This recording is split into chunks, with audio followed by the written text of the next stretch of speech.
અભિવાદન કરીએ છીએ. વડીલોના માટે આપણી સંસ્થા કાર્યરત છે. વડીલોની પોતાની અને વડીલો દ્વારા ચાલતી આ સંસ્થા છે અને જેમાં આપણે સૌ સાથે મળીને ખૂબ આનંદ કરીશું એનો અમને વિશ્વાસ છે.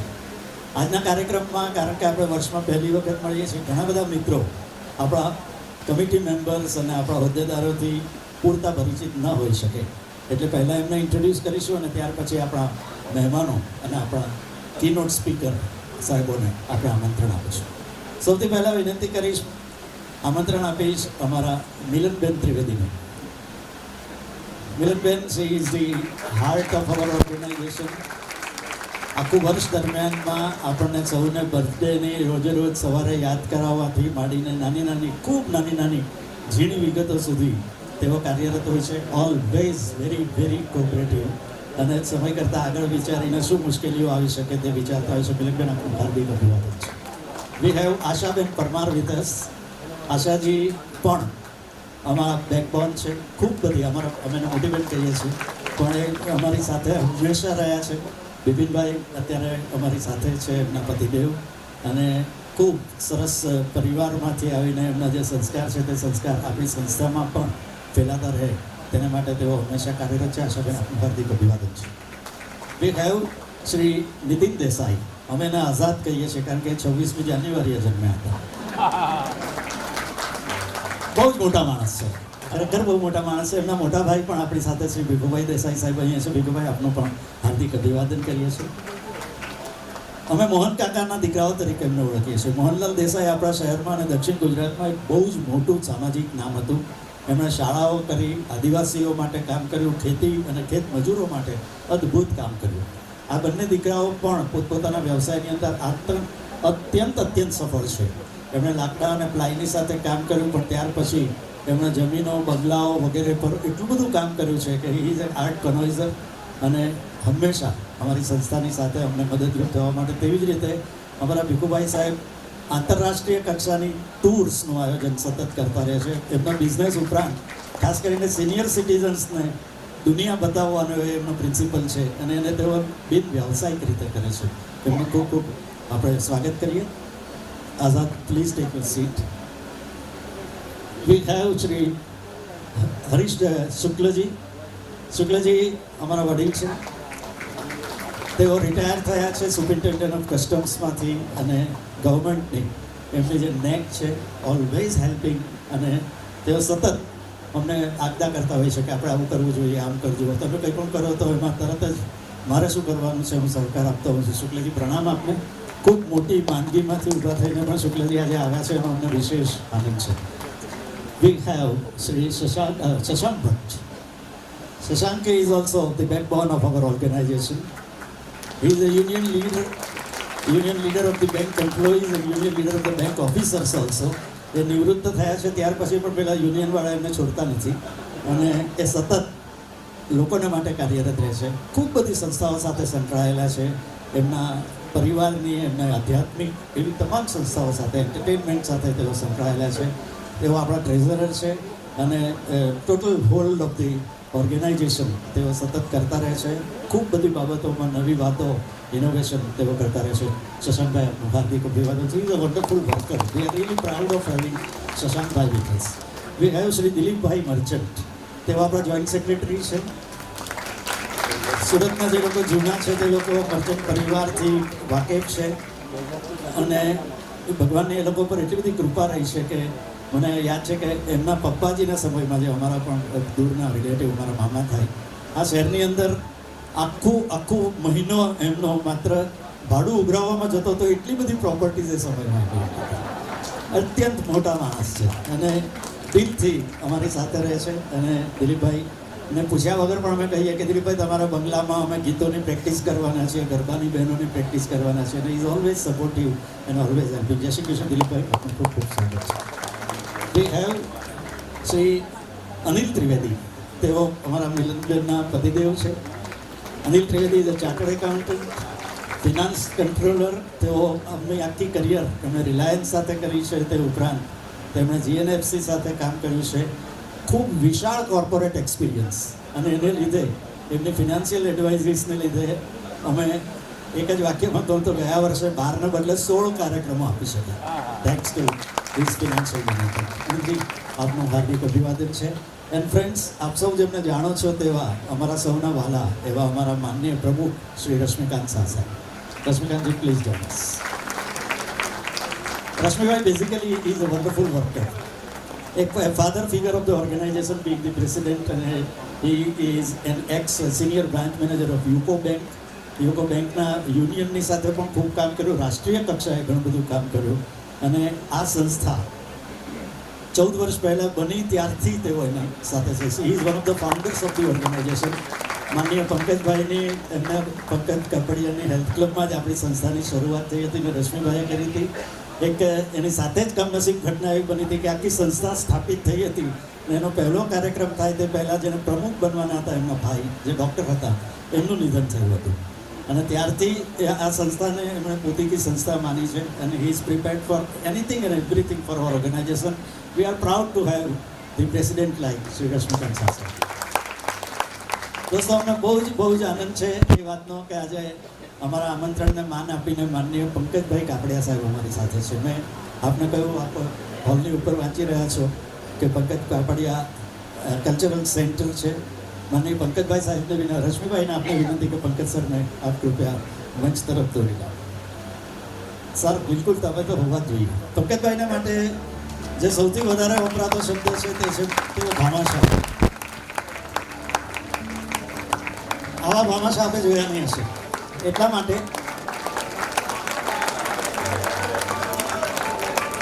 જય રણછોડ એમનો ટ્રેડમાર્ક છે અને એ જ્યાં જાય છે ત્યાં આનંદ પ્રસરાવતા હોય છે. એક જમાનાના અદ્ભુત ક્રિકેટર છે. સાઉથ ગુજરાત યુનિવર્સિટી તરફથી રમી ચૂક્યા છે. રાંદેર ઇસ્લામ જીમખાનામાં એમણે કરેલી સેન્ચુરી હજી કોઈ બીજાએ એને સરપાસ કરી નથી. Is that wonderful. બ્રિજમાં he was a national champion for his team for years together. મને નાનપણથી હું એમને બ્રિજના કેપ્ટન તરીકે જ હંમેશા જોતો રહ્યો છું. પણ એમના વિશે માત્ર એટલું જ કહી શકાય કે પંકજ કાપડિયા સાહેબ જેટલા વર્ષના થયા છે, હજી તો માત્ર 86-87 જ થયા છે, પણ તેઓ જેટલા વર્ષના થાય છે એટલા લાખ રૂપિયા મોટા કરી દીધા. ભાભી કહે છે, ભાભી એકચ્યુઅલ 83. Okay, thank you. હજી તો તેઓ માત્ર 83 વર્ષના થયા છે, પણ તેઓ જેટલા વર્ષના થાય છે એટલા લાખ રૂપિયાનું દાન કરે છે દર વર્ષે. આ શહેરની અનેક સંસ્થા, મારા વિશે બોલવાની ઉતાવળ નથી. રિલેક્સ. યસ, આ વર્ષે તો એમણે પોતાની ઉંમર કરતાં દોઢું માન એટલે દોઢું દાન કર્યું. આ શહેરની અનેક સંસ્થાઓ ઇન્ક્લુડિંગ ફોરમ એમના બેનિફિશિયરી છે. એ બધી સંસ્થાઓ ખૂબ સારું કરે અને એમના પરિવારમાંથી આવેલો પૈસો એટલો શુભ હોય છે કે જે સંસ્થાને આપે તે સંસ્થાનું કામ સારું જ થતું જાય. તો આવા પ્રકારના વ્યક્તિત્વ. મેં એક વખત સરને પૂછ્યું હતું કે Pankajbhai, how do you manage your finance like this? તો કે જેની પાસે પૈસા હોય ને એને લાવજે, હું એને શીખવીશ. હું જીવું છું ત્યાં સુધી તો આ ચાલશે, પણ મારા મર્યા પછી બી 8-10 વર્ષ ચાલશે, એવું મારું ફાઇનાન્શિયલ મેનેજમેન્ટ છે. That is what is Pankajbhai Kapadia. આપણે પ્રણામ કરીએ છીએ. ભાભીજી, આપને પણ વંદન કરીએ છીએ. Thank you for correction also. સાહેબને બોલાવતા પહેલાં તમારે મારા માટે બોલવું છે. નરેશભાઈ બોલે પોતાનું બોલે જ નહીં. બહુ મીઠો માણસ. ના ભાઈ, તું છે તો અમારું ફોરમ ચાલે છે. આ 300 જેટલા થયા, અત્યારે ક્યાં બેસાડવા એ પ્રોબ્લેમ છે. આ બધો જસ નરેશભાઈને અને મારી ફોરમની ટીમને જાય છે. બધા બહુ સંનિષ્ઠતાપૂર્વક, કાર્યદક્ષ રીતે, ખૂબ વિચારીને, દરેક પ્લાન કરીને બધા બેસીને ડિઝાઇન કરીએ છીએ અને અમે એક પછી એક નવા બધાને ગમે એવા પ્રોગ્રામ આપીએ છીએ. એનું મુખ્ય આકર્ષણ નરેશભાઈ કાપડિયા છે. Thank you. દોસ્તો, આજે આપણે ખરેખર ખૂબ આપણે ગૌરવશાળી છે કે માનનીય પોલીસ કમિશનર સાહેબે આજની સાંજ આપણી સાથે વિતાવવાનું પસંદ કર્યું છે. રશ્મિ સરને વિનંતી કરીશ કે આપ કૃપયા અનુપમસિંહ ગેહલોત સાહેબને કૃપયા મંચ તરફ દોરી લાવો. સરજી, you are the chief guest of the function, please join us. Gehlot સાહેબનો નાનકડો ટૂંકો પણ પરિચય હું આપને આપીશ ત્યારે આપને ખ્યાલ આવશે કે કેટલું અદ્ભુત વ્યક્તિત્વ છે. અને we are really proud to have such people with us. આટલા શબ્દો હું એમના માટે કહી શકું કે સર આપણી સાથે આવ્યા છે આજની સાંજ અને એમને જ્યારે આમંત્રણ આપવા માટે આપણા પ્રમુખશ્રી ગયા ત્યારે એમણે ગ્લેડલી કીધું કે અરે સિનિયર સિટીઝન્સ તમે લોકો અહીંયા આવો, અહીં સભા કરો, તમારા શું પ્રશ્ન છે શહેરને માટે. એ બધી ક્રેડિટ ખરેખર તો મૂળથી આવી છે. સાહેબે જે રસ્તો ચાતરેલો છે તે રસ્તા ઉપર હવે પછીની ટીમ ચાલી રહી છે અને અમને ખરેખર એનો આનંદ છે કે માનનીય ગેહલોત સાહેબ આજે આપણી સાથે છે. નાનકડો ટૂંકો પરિચય સરનો હું આપીશ. આપણે માની ન શકીએ બટ પોલીસ કમિશનર સાહેબ is Bhadreshbhai is a civil engineer. He is from IIT Roorkee. એમણે એમનું એમટેક કર્યું છે આઈઆઈટી દિલ્હીમાંથી. ભગવાનની મહેરબાની અને ભારત સરકારની મહેરબાની કે આવું અદ્ભુત બ્રેઇનને, આવા અદ્ભુત એડમિનિસ્ટ્રેટરને એમણે દક્ષિણ ગુજરાતને અને ગુજરાતને આપ્યા. Career with dance. ત્યાર પછી મહેસાણા, ભાવનગર, જુનાગઢ, જામનગર અને રાજકોટમાં તેઓ સીપી બન્યા હતા. ગુજરાત રાજ્યની અનેક રેન્ક્સની અંદર ખાસ કરીને ઇન્વેસ્ટિગેટિવમાં એમણે અદ્ભુત કામ કર્યું છે અને એમની સર્વિસીસને માટે એમને ભારત સરકારનો રાષ્ટ્રપતિ ચંદ્રક મળ્યો છે. Really proud to have such wonderful police commissioner with us. અને આજે તેઓ આપણી સાથે છે એનું આપણને ખરેખર ગૌરવ છે. એન્ડ ફ્રેન્ડ્સ, આપણે હંમેશાને માટે જેમને હંમેશા ઝંખતા હોઈએ છીએ કે આ સાહેબ જરીક બોલે, આવે બોલે, વધારે બોલે, એમને સાંભળતા રહીએ એવા માનનીય તોમર સાહેબ છે, અજય કુમાર તોમર સાહેબ.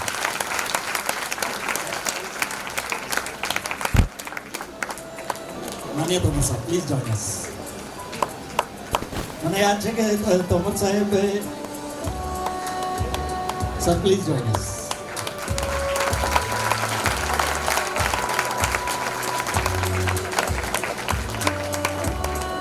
આપની સાથે એક અમારા એન્જિનિયર મિત્ર મિસ્ત્રી સાહેબ છે, એમના એક ખાસ દોસ્તાર છે.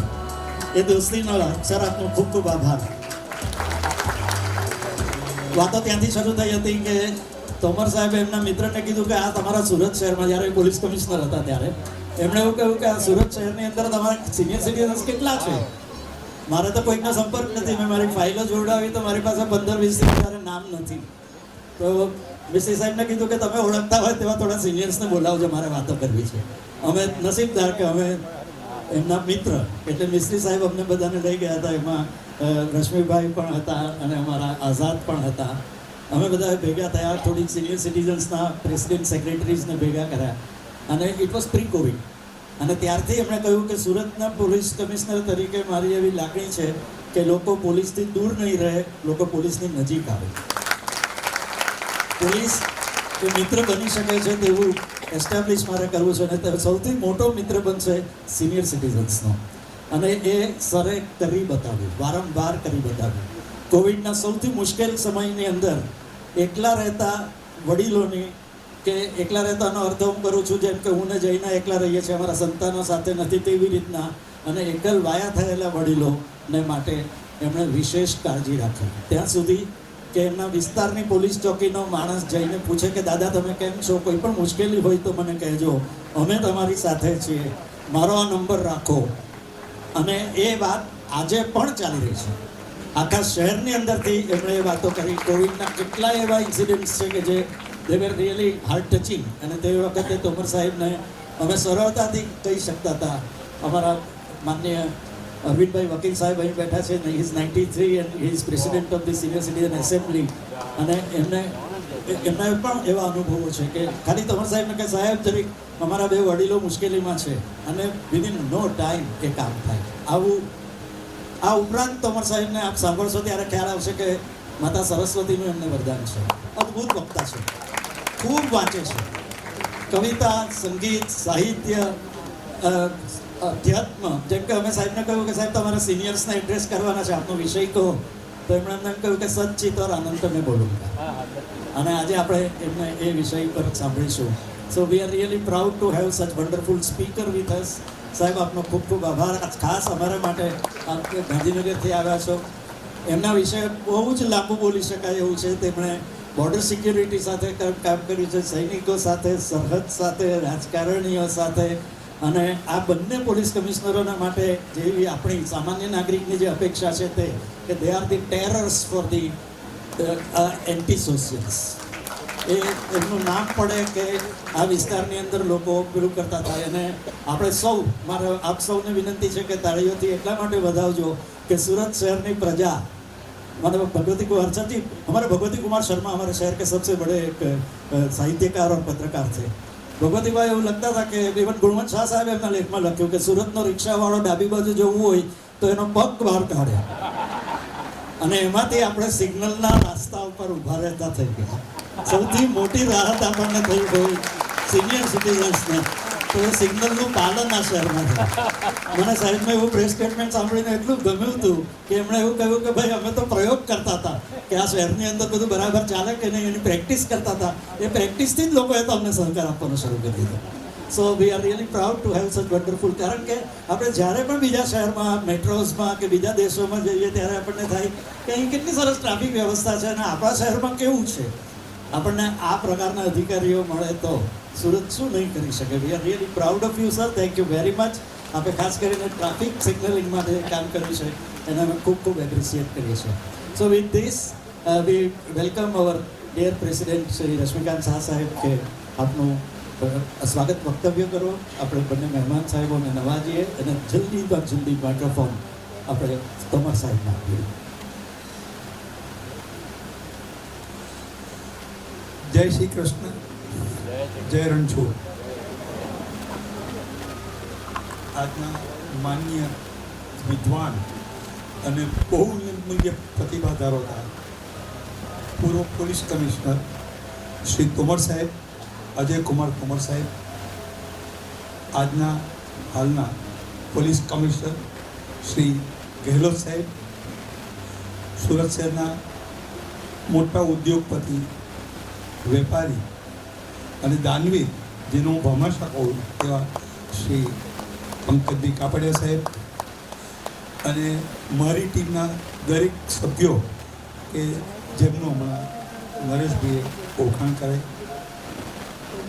આ સાથે અમારે તોમર સાહેબ વખતથી જે સિનિયર સિટીઝન 6600નું ગ્રુપ બનાવેલું, એમાં વધીને તો ઘણા બધા થઈ ગયા.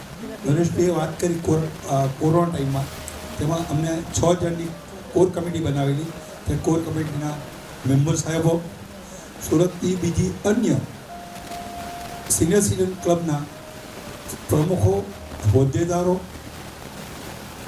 વણિતા વિશ્રામ જેવી મોટી સંસ્થાના સેક્રેટરી સાહેબ, શ્રી અરવિંદભાઈ વકીલ સાહેબ, અમારા ખાસ મિત્ર અશોકભાઈ દેસાઈ, ભીખુભાઈ સાહેબ, કાપડિયા સાહેબ, શાહ સાહેબ અને બધા મારા મિત્રો સર્વ આમંત્રિત. આપ સૌનું સ્વાગત છે, અભિવાદન છે. આજે સિનિયર સિટીઝન ફોરમ માટે આનંદ અને ગૌરવનો વિષય છે, કારણ કે આ નવા વર્ષની પહેલી જ મિટિંગ છે અને તેનું મંગલ ઉદ્ઘાટન વખતે શહેરની ગણમાન્ય અને મોટી મોટી વ્યક્તિઓ હાજર છે. આજે આપણને તોમર સાહેબ આશીર્વાદ આપશે, ગેહલોત સાહેબ આશીર્વાદ આપશે, અને તે રીતે આપણે ધનભાગ્ય થઈશું. આપણે સાંભળીને આપણું જ્ઞાન વધારીશું. જેને તોમર સાહેબને લાવવા માટે અમે ઘણા વખતથી પ્રયત્ન કરતા હતા, પણ નસીબદાર આ વખતે જોગ ખાધો અને સાહેબ પાડી. સાહેબ આવ્યા. આપણું ખૂબ ખૂબ સ્વાગત છે. આપણે અમને ઓબ્લાઇઝ કર્યા છે. સિનિયર સિટીઝન ફોરમને, કમિટીને નહીં, તો મારા સિનિયર સિટીઝન 651 મેમ્બરને તમે ઓબ્લાઇઝ કર્યા છે. Thank you very much. આપણું ફોરમ 2024-25માં 300 ને 600 થયું. અત્યારે તો 650 ઉપર થઈ ગયું છે. તેનું કારણ તમારા બધાની માઉથ પબ્લિસિટી, માઉથ કેનવાસિંગ, અને એ અમારા માટે ખૂબ આનંદ અને ગૌરવનો વિષય છે કે આપણે ત્યાં મેમ્બર થવા માટે ખૂબ સંખ્યામાં એપ્લિકેશન ફોર્મ આવી છે. અને અમારા બહુ દુઃખ સાથે અમારા નરેશભાઈ ને આખી ટીમના ખૂબ દુઃખ સાથે, દિલગીરી સાથે અમારે અમુક મેમ્બરો લઈ શક્યા નથી. તે બદલ મને માફ કરશો, કારણ કે અમને નહીં લેવાનું કોઈ કારણ નથી. આ હોલમાં બધાને બેસાડી શકાય એવી જગ્યા જ નથી. અને આપણા ફોરમનો મુદ્રાલય છે એડવાન્ટેજ મેમ્બર ફર્સ્ટ. જો મેમ્બરને લઈએ અને અમે એમને પૂરતી સગવડ ના આપીએ તો અમે અમારી જાતને દિલગીરી અનુભવીએ. માટે અમે લઈ શક્યા નથી, માફ કરજો. આપણા ફોરમમાં ગયા વર્ષે, એના આગલા વર્ષે અને ચાલુ વર્ષે પણ આપણે સારા કાર્યક્રમ આપ્યા. હવે આપણું એક નવો મુદ્રાલેખ છે, yet best days to come, જે મેં તમને ગઈ વખતે બી કહ્યું. આપણે આ વર્ષે હજુ પણ વધુ સારા મન ભાવન મનપસંદ પ્રોગ્રામ આપશું અને તમારો વધારે ને વધારે અમે સ્વીકૃતિ પામશું એવી મને આશા છે. Thank you very much. Thank you. Thank you very much માનનીય પ્રમુખશ્રી. માનનીય પ્રમુખશ્રીને વિનંતી, ઉપપ્રમુખશ્રીની સાથે માનનીય પંકજભાઈનો પણ સહકાર લઈને માનનીય ગેહલોત સાહેબ આપણે ત્યાં આવ્યા છે. આપણે એમને એક નાનકડી સ્મૃતિ ભેટ આપીએ અને સરને વિનંતી કરીએ કે કૃપા આપ એનો સ્વીકાર કરજો.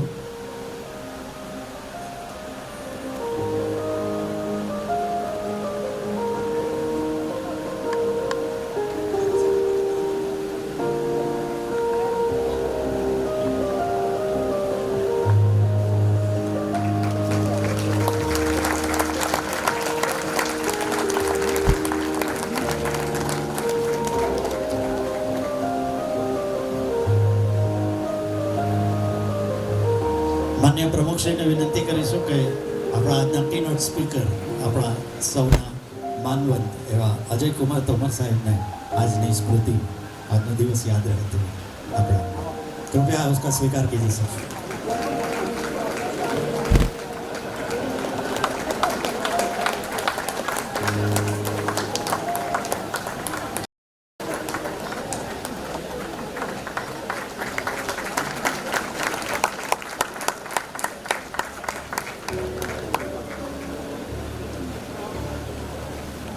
So thank you very much.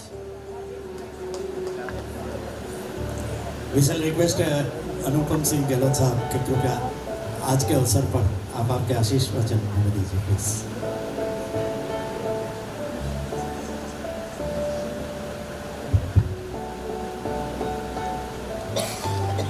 આજે સંસ્થાની આ વર્ષની જો પહેલી મીટિંગ છે, અહીંયા સૌપ્રથમ તો તમામ વડીલોના મારા ખૂબ ખૂબ નમસ્કાર અને સંસ્થાના તમામ અહીંયા મેમ્બર્સ અહીંયા બેઠા છે જો સંસ્થાના કેવી રીતે જો આગળ વધારી રહ્યા છે એવા અમારા રશ્મિભાઈના નેતૃત્વમાં પૂરા અમારા સંસ્થાના તમામ મેમ્બરશ્રીઓ અને આ સંસ્થાના કેવી રીતે આગળ વધારીએ અને કેવી રીતે હૂંફ આપતા રહીએ એવા આપના ભામાસા પંકજભાઈ અને આ બધા સાથે જો જોડાયેલા છે, જે સંસ્થાના માર્ગદર્શન આપીને ઊભા કરેલા એવા અમારા સિનિયર અને અમારા સર, અમારેથી 9 વર્ષ સિનિયર છે પરંતુ અમારા સારા મિત્ર બી હું સમજું છું એવા અમારા તોમર સાહેબ. મને જ્યારે હું અહીંયા હાજર થયા લગભગ 1 વર્ષ 15 એપ્રિલ 1 વર્ષ થઈ ગયા, ખબર નહીં પડી કેવી રીતે 1 વર્ષ નીકળી ગયા સમજો. અને ત્યારે જ્યારે સિનિયર સિટીઝન્સમાં અમારી મુલાકાત થતી રહી, ઘણી વખત કનુભાઈ અને આખી પૂરી ટીમ અલગ અલગ જગ્યાએ પ્રોગ્રામો જતા હતા તો ત્યારે આપના જિક્ર બધા કરે જોઈએ કે તોમર સાહેબ આવતા હતા અમારે કાર્યક્રમ અને આ રીતે માર્ગદર્શન આપતા હતા. તો મને બડી ખુશી થાય છે કારણ કે અમે બધા કોઈ ઇન્ડિવિજ્યુઅલ વ્યક્તિ નથી પરંતુ એક સુરત પોલીસના અમે રિપ્રેઝેન્ટ કરવાવાળા લોકો છીએ. સુરત પોલીસ સાથે જો અગર લોકો સાથે સંકલન બને અને પોલીસના કામગીરીને પ્રશંસા થાય તો આ પ્રશંસા સમગ્ર પોલીસના હોય છે. તો એના માટે જો સિનિયર સિટીઝન સાથેના જ્યાં સુધી આપણા સંબંધોને વાત છે એના માટે હું ખૂબ જો લખી છું કે તોમર સાહેબના લીધે અમારા બી સંબંધો ખૂબ સરસ જો સિનિયર સિટીઝન્સ ફોરમમાં બની ગયા છે. અને अपना बात करिए कि अपने सामाजिक व्यवस्था जो हो सामाजिक व्यवस्था में સૌથી अहम रोल, अहम भाग, अहम स्थान जो है अपना वडीलोना हो અને વડીલોના આપણા જોઈએ છીએ કે લગભગ આ બધા ઘણા બધા દેશોમાં ફરવા માટે ગયા હશો, ઘણા બધા લોકોના બાળકો દીકરા દીકરીઓ બહાર વિદેશોમાં રહે છે, ત્યાંની સ્થિતિ અમે જોઈએ છીએ કે ત્યાંના વડીલોના સ્થિતિ શું હોય છે અને આપણે દેશમાં શું હોય છે. અમે તો માનીએ છીએ જે ઘરમાં વડીલ નથી આ ઘર એકદમ સુનસાન જેવું લાગે છે અને ઘર જો બોલો ને ભરા ઘરમાં રહે છે, ઘરમાં કોઈ બેઠા છે, આપણા ગ્રેન્ડફાધર છે, પેરેન્ટ છે, આ બધા બેઠા છે તો ઓટોમેટિક જો અમે લોકો બાળક જેવું રહીએ છીએ કે ભલે જ એટલી ઉંમર થઈ જાય લેકિન અમે બાળક તરીકે જો આનંદ લઈ શકીએ છીએ.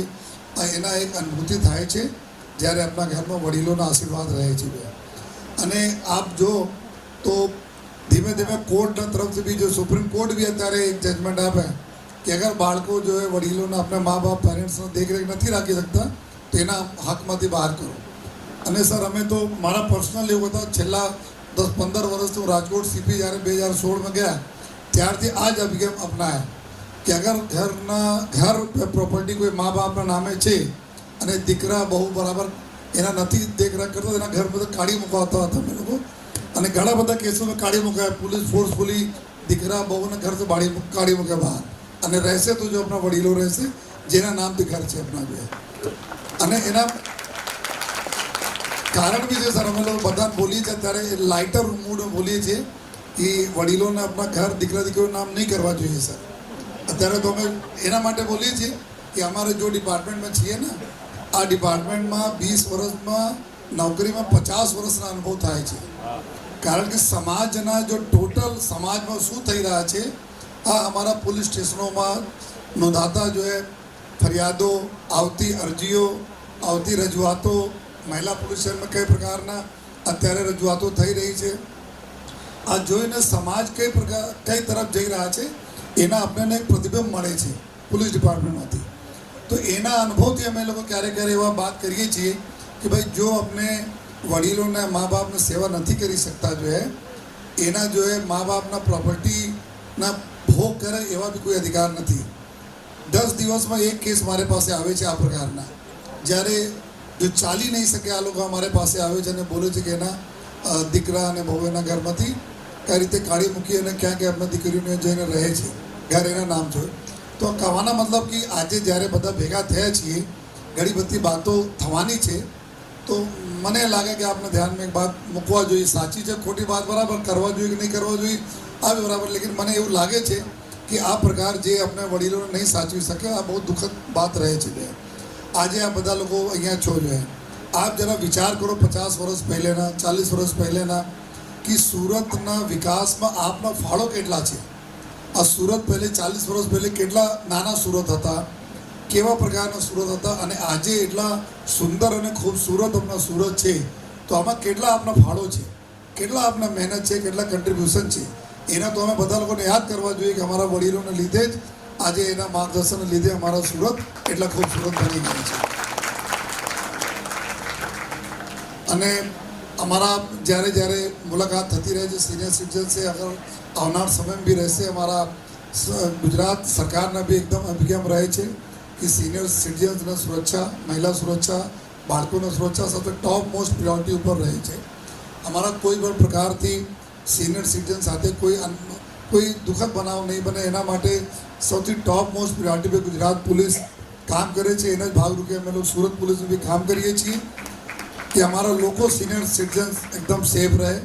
અત્યારે સવારે આ ઘણા બધા લોકો જેટલા મોર્નિંગ વોક મેં જતા હશો જોઈએ ત્યારે અમારા લોકોની કોશિશ રહે હતી કે સવારે 5 થી 7 અમે તમામ પોલીસની જો PCR ગાડીઓ જ્યાં લોકો વોક કરે છે, મંદિર જતા હોય છે ત્યાં અગલ બગલ ફરતી રહે.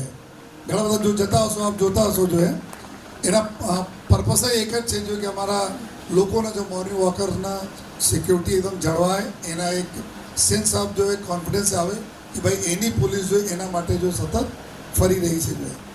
અને ફરીથી જો એ વધારે સમય નહીં રહેતા, લેકિન એટલા અમે બોલીએ છીએ જેટલા બી આપના કમિટી છે અને રહે અને આપણા પંકજભાઈના 100+ કરશે જો એવું મને એકદમ પૂરા વિશ્વાસ છે કે પંકજભાઈ આપને બહુ જરૂરત છે, અભી આપણા ફોરમને બહુ જરૂરત છે અને સેન્ચુરી તો મારવાના જો બી મિનિમમ જો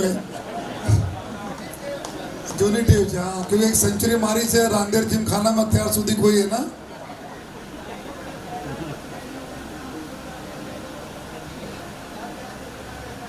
હા તો બરાબર છે ને, તો એકદમ એના નામ જો એકદમ રોશન રહેશે.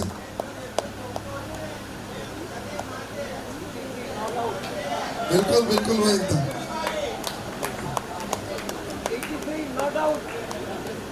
અને એનાથી જો એક વાત મને યાદ આવી જોઈએ, છેલ્લા આપણા પૂરા કરીએ વાત, તો આ દેશ કેવા દેશ છે જ્યાં જો સંસ્કૃતિની પૂજા થઈ છે, વિદ્યાની પૂજા થઈ છે, આજે ઋષિ મુનિઓ બધાની પૂજા થઈ છે.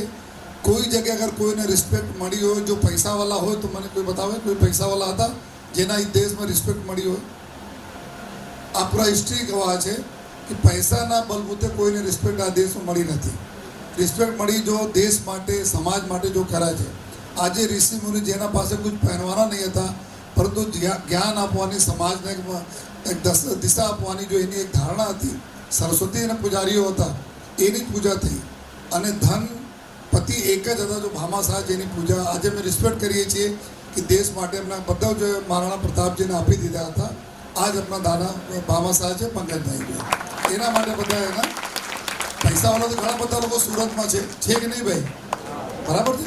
ઘણા બધા લોકો રિસ્પેક્ટ કરે છે, જો દાનવીરો છે જો અને જો આપણા વડીલો માટે એટલા કરી રહ્યા છે. જો પંકજભાઈ દર વર્ષે જન્મ દિવસના જેટલા યર થાય એટલા પૈસા આપવાના. જો આ વખતે દેવડા પૈસા આપે જોઈએ, ભગવાન એને એટલી શક્તિ આપે કે ડબલ કરી દેજો આમાંથી. અને અમે પૂરા વક્તવ્ય પૂર્ણ કરતા પહેલે એક એવા ખાસ વ્યક્તિને યાદ કરવા માંગીએ છીએ, અમારા નરેશભાઈ. આવી જાઓ ને કે એના બધા કંટ્રસ્ટ છે કે મને अपने बारे में खबर નથી, જ્યારે તમે ખબર છે મારે બારેમાં જોઈએ. તો એના કોઈ પણ જો કાર્યક્રમના જો 4 ચાંદ લગાવે છે ને આપણા ઉદ્ઘોષક મિત્રો હોય છે, એના માટે જોરદાર. અને ફરીથી ઉપરવાલી દેવા વિનંતી કરી છે, અમારા બધા લોકો સ્વસ્થ રહે, હેલ્ધી રહે. અને આવનાર સમયમાં આપ લોકો જો 651થી વધતા રહો અને આ રસમૈયા વધારતા પણ રહો. મોટો હાલ લઈ લઈશું કોઈ દિવસ, બરાબર છે? કોઈ દિવસ મોટો હાલ લઈ લઈશું. જો સંજીવ કુમારમાં જશો અને એના માટે બોલું છું, જો સર સ્ટાર્ટ કરે કોન્ટેક્ટ તમારી જોડે તો અમે લોકોને ફાયદા હોય છે કે કોઈ દિવસ અમે સિનિયર સિટીઝન સાથે ઇન્ટરેક્ટ કરવા માંગીએ, વાત કરવા માંગીએ, અથવા કોઈ ચીજ હોય એને ધ્યાન મૂકવા માંગીએ તો એક જ જગ્યાએ બસ તમે પકડી લઈએ તો બધી જગ્યાએ બધું કામ આપણા થઈ જાય.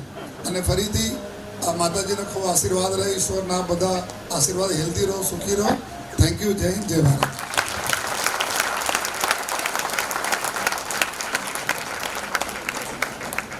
થેન્ક્સ અ લોટ સર. આપનો ખૂબ ખૂબ આભાર. આપ કેટલા વ્યસ્ત હોય છે પોલીસ કમિશનર સાહેબો, એ એમની નજીક જઈએ ત્યારે ખબર પડતી હોય છે. અને એમાંથી એમણે સમય કાઢ્યો એક જ ક્ષણે કે તરત જ હા મેં આઉંગા. અને તમર સાહેબ આવે છે એટલે વિશેષ એવા તમર સાહેબને વિનંતી કરી, sir the floor is yours. અમે તમને સાંભળવા માટે આપ્યું છે. તમે સર પ્લીઝ જોઈન અસ. આઈ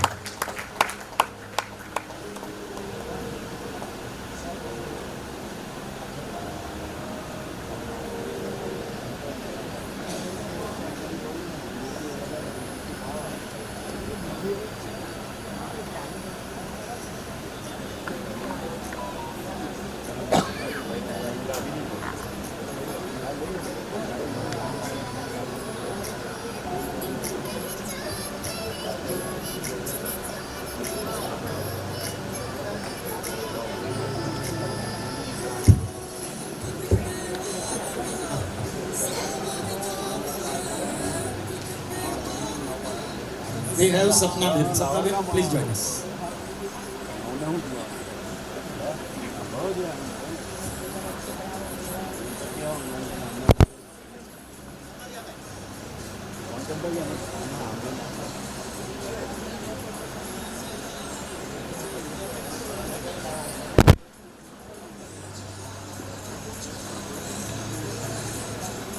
दोस्तों बहुत गौरवनी बात है, अपना सभ्य एवं डॉक्टर दीपिकाबेन पाठकजीना पुत्रवधू છે. અમારી સૌની દીકરી જેવી છે Shri Sapna Pathakji, and she is principal of the law college of Mahavir University. એમણે અત્યારે આખો દેશ અને ખાસ કરીને ગુજરાત જેની ચર્ચા કરે છે યુસીસીના વિષય પર, એમણે એક અદ્ભુત પુસ્તિકા તૈયાર કરી છે. It's a brilliant work. અને એ પુસ્તિકા એમણે અંગ્રેજીમાં, હિન્દીમાં અને ગુજરાતીમાં શરૂ કરી છે. ફોરમના સભ્યોને માટે એ પુસ્તકનું આપણે એ પુસ્તક બનાવ્યું છે, જે ખૂબ જલ્દી આપણા ગ્રુપમાં મૂકીશું, જેથી એમના કાર્યથી આપ પરિચિત થાય. અને અમે સ્ટ્રોંગલી રેકમેન્ડ કરીએ છીએ કે પ્લીઝ એ વાંચો. માન્ય તોમર સાહેબને આ પુસ્તક અર્પણ કરવાના માટે સપનાજીને વિનંતી કરું. Thank you very much Sapnaji, and you are doing wonderful. Please keep it up.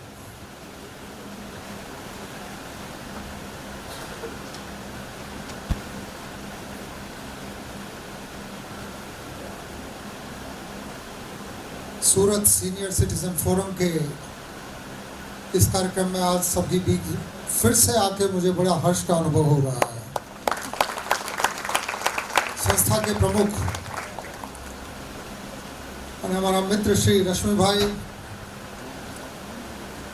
અમારા વડીલ પણ બહુ વાલા મિત્ર શ્રી પંકજભાઈ, આપના પણ બધાના વાલા છે.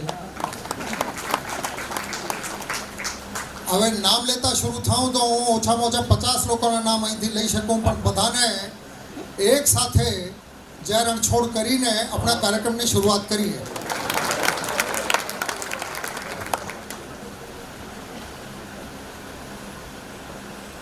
સુરત શહેરમાં 2020માં જ્યારે હું આવ્યો, આના પહેલાં પોલીસ એકેડમીમાં જાઉં કે કોઈ યુનિવર્સિટીમાં લેક્ચર માટે જાઉં, એટલો અનુભવ સ્પીકર તરીકે અમારો હતો. અહીં આવ્યા પછી કોરોના અને જુદા જુદા પરિસ્થિતિઓમાં સિનિયર સિટીઝનના કાર્યક્રમમાં જવાની મેં શરૂઆત કરી. અને આના પછી એક બે ઘટનાઓ સુરતમાં જ એવી બની કે લોકો મને આમંત્રિત કરતા શરૂ થયા વક્તા તરીકે, અને હું બોલતો શરૂ થયો. અને આજે જ્યારે રશ્મિભાઈ મને કહે કે સાહેબ સિનિયર સિટીઝનના કાર્યક્રમ છે અને તમે વક્તા તરીકે આવશો કે નહીં, મને કે આમાં કંઈ પૂછવાનું ના હોય, મને વક્તા બનાવવાવાળા તમે છો બધા. ફક્ત વક્તા નહીં, હું સિનિયર સિટીઝનને મળતો 2020, 21, 22, 23, 24માં. આના પહેલાં ઘણા બધા સિટીમાં રહ્યા, પણ સુરતે મને સિનિયર સિટીઝન પણ બનાવી દીધા.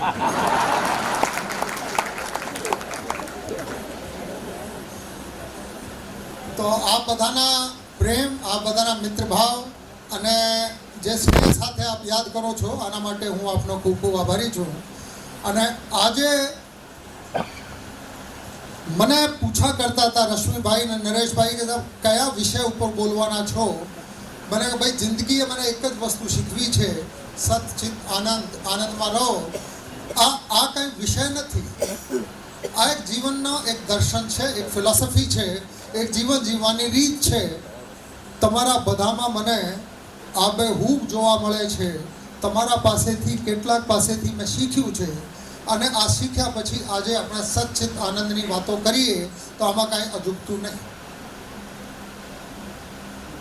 સચ્ચિત આનંદ, આના ઉપર એટલા માટે બોલવાનું છું કે સચ્ચિત આનંદ એટલે સચ્ચિદાનંદ, એટલે સચ્ચિદાનંદમ બ્રહ્મ.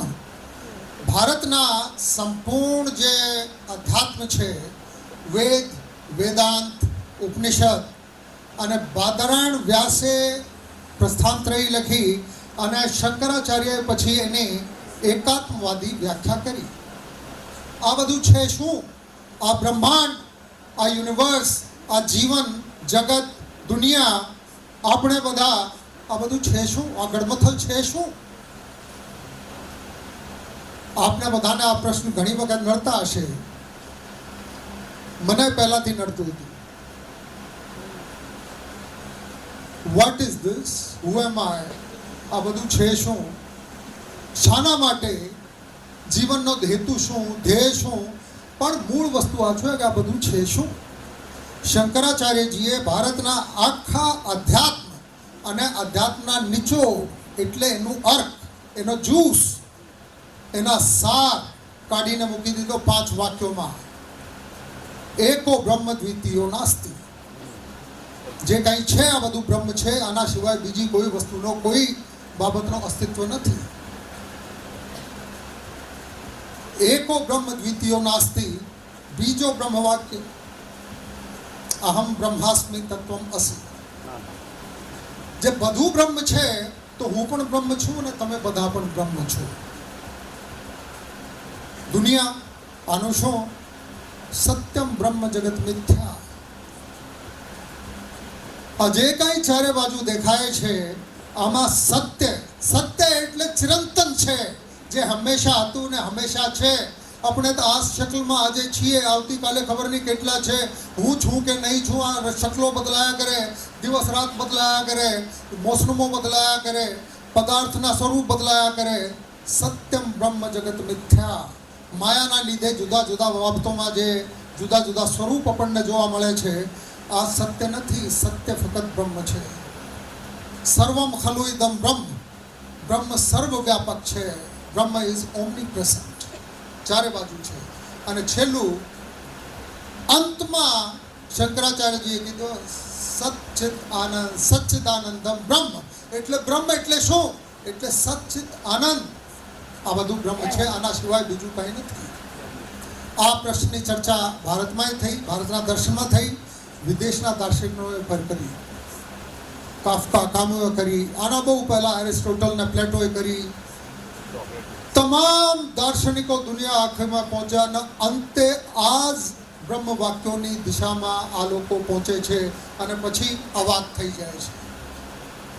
એટલા માટે આજનો વિષય આપણે વાત કરી કે સચ્ચિત આનંદની વાતો કરીએ. જીવન આપણે જે જીવીએ છીએ, હવે થોડા વાસ્તવિકતાના ધરાતલ ઉપર આવીએ. આ તો આધ્યાત્મની વાત થઈ. કદાચ થોડાકને એમ થતું હશે આ કોઈ પ્રવચનમાં તો નથી આવી ગયા, કોઈ મોરારી બાપુના કે કોઈ સાધુ બાબાના પ્રવચનમાં તો નથી આવી ગયા. વિશ્વમાં ઘણા બધા લોકોએ આ ચિંતા કરી છે કે માણસ હેપીનેસ કેવી રીતે મેળવે છે. ઘણી સદીઓથી એક જ પ્રશ્ન હતો કે માણસ શાના માટે ઝંખે છે, ઝંખના શાની છે. અને દરેક જગ્યાએ, દરેક વિશ્વમાં, દરેક યુગમાં જવાબ એક જ નીકળ્યો છે, happiness is the chief good. માણસ સુખ, આનંદ એની ઝંખનામાં હોય છે. અને આ કેવી રીતે મળે? જે મેં વાત કરી એવી રીતે જુદા જુદા દાર્શનિકોએ એમની રીતે, સાયકોલોજીસ્ટે એમની રીતે અને ધર્મગુરુએ એમની રીતે એની વ્યાખ્યા કરી, એની વિવેચના કરી. અને પછી આ દુનિયામાં પહેલા નંબરની જે યુનિવર્સિટી છે, હાર્વર્ડ યુનિવર્સિટી, એને ઘણા વર્ષ પહેલાં આ એક રિસર્ચ શરૂ કરી કે હેપીનેસ કેવી રીતે માનવી મેળવી શકે. અને આ રિસર્ચ એવું નથી કે આજે ચાલુ થઈને 15 દિવસમાં કે 15 મહિનામાં કે 15 વર્ષમાં પરિણામ આવી ગયો હોય. આ 50 વર્ષ ઉપર આ રિસર્ચ ચાલતી રહી. જે નાના હતા આ કેવા હતા, શું કરતા હતા, પછી મોટા થયા કેવા હતા, શું કરતા હતા, અને પછી રાજી હતા કે નહોતા, દેખાતા હતા રાજી કે નહોતા દેખાતા, અને એને પૂછીએ તો સ્વીકારતા હતા કે હું રાજી છું, આનંદમાં છું, હું પ્રસન્ન છું કે નહીં. આ બધી બાબત આ રિસર્ચમાં ચકાસણી કરવામાં આવી. સામાન્ય રીતે લોકો માને છે કે 65% આપણે ગુજરાતી ભાષામાં તો આમ પણ કહીએ કે માણસ સુખી છે. હવે આનાથી વધારે કોઈ મોટું અર્થ નથી કે આના ટર્નઓવર સારું છે. સુખી એટલે ટર્નઓવર સારું છે. કોઈના સ્વાસ્થ્ય સારા હોય આ માણસ પણ સુખી હોય. કોઈના માન મોભા સમાજમાં બહુ સારું હોય, હોદ્દો સારો હોય, ફેમસ હોય, ગ્લેમર હોય, લોકો એને ઓળખતા હોય, આ બધા પ્રસન્નતાના કારણ બને છે.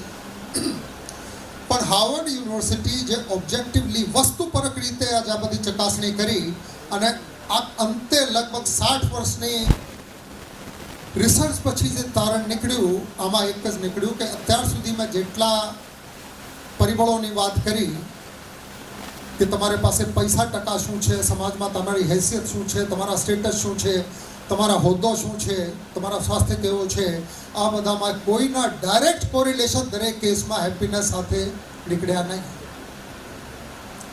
તારણ એક જ નીકળ્યા કે જે માણસની રિલેશનશિપ્સ, સંબંધો સ્વસ્થ છે, એકબીજાના ઉપર ટ્રસ્ટ છે, એકબીજાના ઉપર ભરોસા કરી શકે, સુખ દુઃખમાં કામ આવવાવાળા જેના મિત્રો વધારે હોય, દર સુખમાં અને દુઃખમાં જેની સાથે જઈને ડાન્સ પણ કરી શકે અને કોઈના ખભા ઉપર માથું મૂકીને રડી પણ શકે, આ પ્રકારના જેની પાસે સંબંધો વધારે છે, આ માણસ સુખી ગણાય.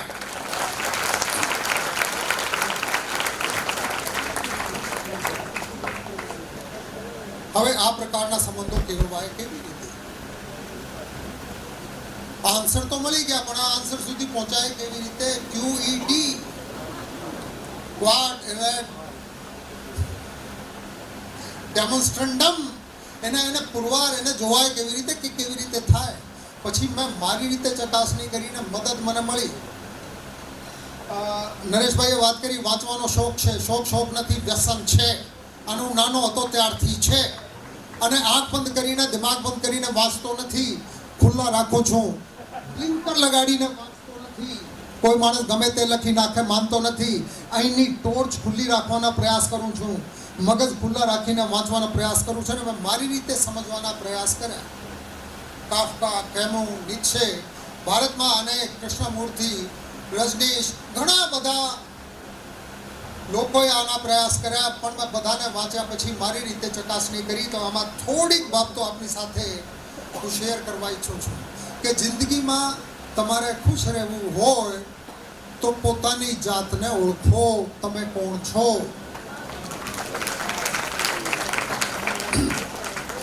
એક વાર્તા કહું તમને. લોકો કહે છે ને બાળકોને વાર્તા સાંભળવી ગમે છે, પણ મને આ સિક્રેટની ખબર છે કે બાળક ના હોય માટે વડીલ હોય ને ઉંમર ગમે તેટલી હોય, વાર્તા સાંભળવી બધાને ગમે. અને વાર્તા આજની નથી, વાર્તા આ સદીની નથી, વાર્તા ગઈ સદીની છે. વાર્તા છે 1901ના વર્ષની. 1901ના વર્ષમાં દુનિયામાં ઓટોમોબિલ્સ નહોતા, કારો નહોતી. થોડાક લોકો મથામણ કરી રહ્યા હતા કાર બનાવવા માટે, કાર જેવા કોઈ વાહન બનાવવા માટે. આમાં હેનરી ફોર્ડ પણ હતા, આમાં બીજા 2-4 લોકો હતા. અને આ લોકો બધી રીતે એન્જિનિયરિંગ, મિકેનિક્સ, વર્કશોપ આ બધામાં મથામણ કરીને કરી રહ્યા હતા. અને પછી મુદ્દો હતો કે કાર બનાવી લેશું તો ચાલશે શાનાથી? આના માટે પછી ઓઇલની જરૂર પડશે, ફ્યુલની જરૂર પડશે. અને ફ્યુલની શોધ કરતા લોકો અમેરિકામાં સૌથી પહેલાં શરૂ થયા. અમેરિકામાં એક સ્ટેટ છે ટેક્સાસ, તમારામાંથી ઘણા બધા જઈ આવ્યા હશે. બહુ મોટું, લાંબુ, લચક, ઘણા આપણા કેટલાક સ્ટેટ્સને પોતાને જાતમાં આવરી લે એટલો મોટો સ્ટેટ છે. આ સ્ટેટમાં એક રૂખા સૂખા પ્રદેશ છે. આ ટાઉન છે ઓક્લાહામા. ઓક્લાહામાની નજીક એક કંપનીના લોકો ઓઇલ એક્સપ્લોરેશન માટે, એટલે તેલના કૂવા ગાળવા માટે ગયા. હવે એમને તો કોઈ ગાળવા ના દે. એક ખેડૂત હતા, એ કાકાને વાત કરી, કાકા તમારા ખેતરમાં કૂવા ગાળવો છે. હવે કાકાના ખેતરો તો હજારો એકરના હતા, પણ આમાં કાંઈ ઉપજ હતી નહીં, પાણી હતા નહીં. તો એટલે જમીન હતી એના નામની હતી. એણે કીધું ભલે ભાઈ તમે કૂવા ગાળો, એને એમ હતું પાણી મળશે. હવે મહિના એક પછી એન્જિનિયરો બહુ રાજી થઈને કંપનીના લોકો કાકા પાસે ગયા કે કાકા આમાં સફળ થયા. તો કાકાની આંખો ચમકી કે આ તો મને આરામ થઈ જશે. એમને કહ્યું કાકા ઓઇલ મળ્યું. હવે કાકા માથા ઉપર માર્યો, ઓઇલને મારે શું કરવાનું?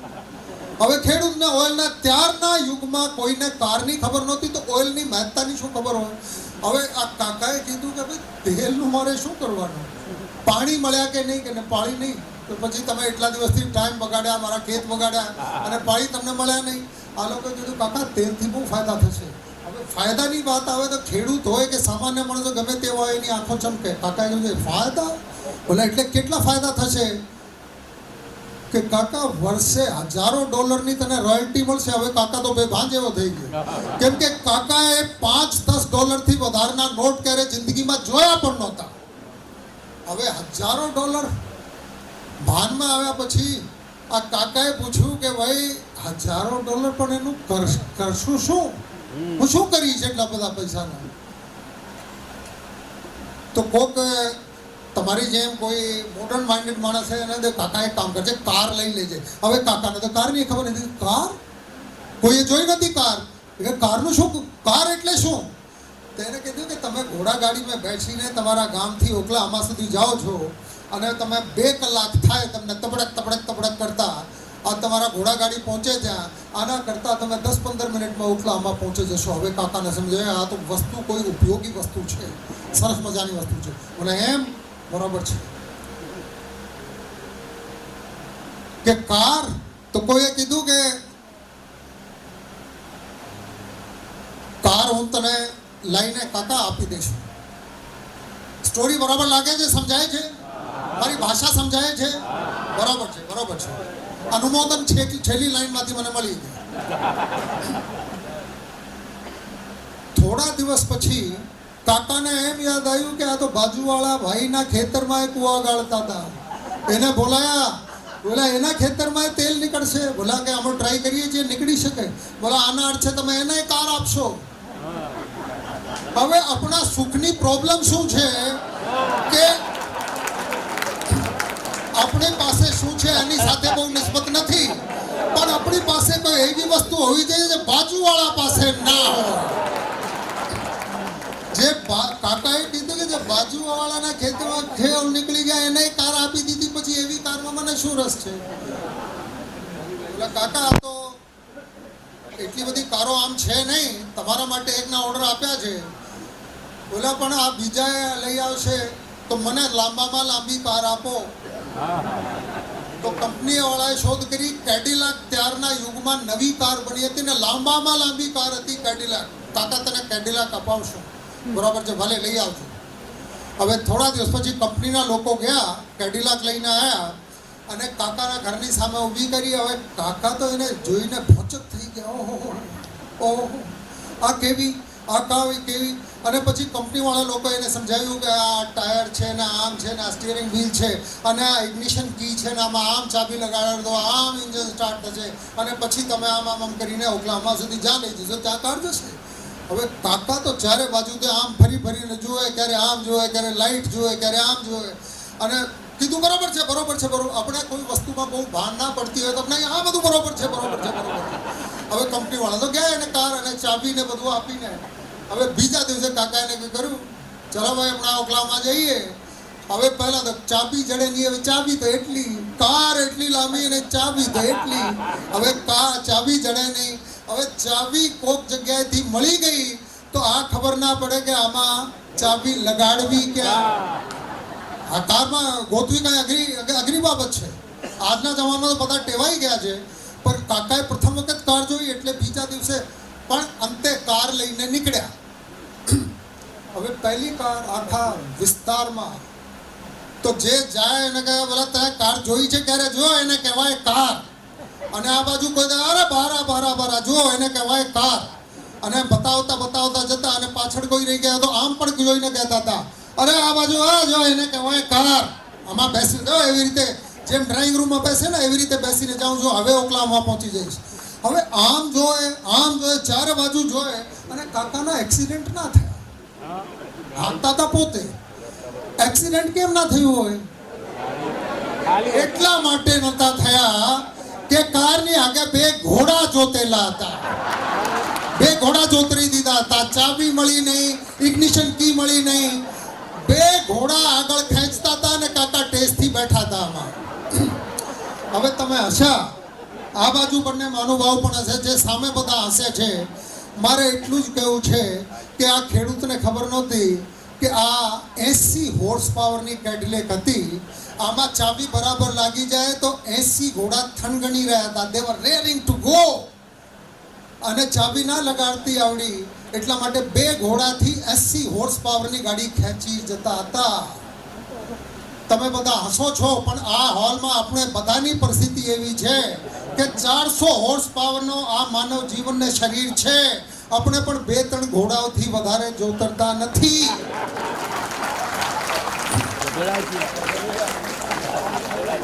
તો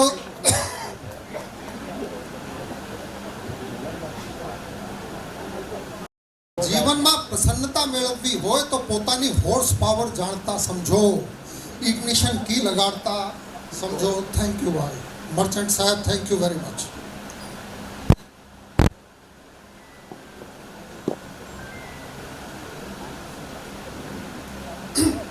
આપણે રહીએ છીએ માયાના ચક્કરોમાં. ઘોડાઓ તરફ જોતા નથી, પોતાની જાતને ઓળખતા નથી. આ માનવી, તમે કલ્પના કરો કે મિલિયન્સ ઓફ યર્સ બેક જ્યારે જીવનની શરૂઆત થઈ, theory of origin of species આ દુનિયામાં આજ દિવસ સુધી ચાર્લ્સ ડાર્વિને કરી જે શોધ છે, આ પહેલા નંબરની શોધ ગણાય છે દુનિયામાં. Theory of origin of species, કે જીવનની શરૂઆત કેવી રીતે થઈ. મિલિયન્સ, લાખો કરોડો વર્ષ પહેલા એક અમીબા તરતા મુકાયા પાણીમાં, અને અમીબા અને પેરામિશિયમ આમાંથી 2 કોષી જીવો થયા. પછી આમાંથી માછલી બની, માછલીમાંથી થોડા કૂદકા મારીને ધરતી ઉપર આવતા જીવો શરૂ થયા. અને એટલામાં બીતી ગયા લાખો વર્ષ. અને લાખો વર્ષ નેચર, પ્રકૃતિ, પરમાત્મા ઝઝૂમી રહ્યા હતા કે નવું કંઈ બનાવીએ. અને બનાવતા મેં વાત કરી એટલે લાખો વર્ષમાં માછલીમાંથી પક્ષી બન્યા, અને પક્ષીમાંથી બધા જુદા પ્રકારના જીવો બન્યા. અને આ તમામ જીવોમાં જે સર્વશ્રેષ્ઠ પરમાત્માની રચના છે આપણે છીએ માનવી.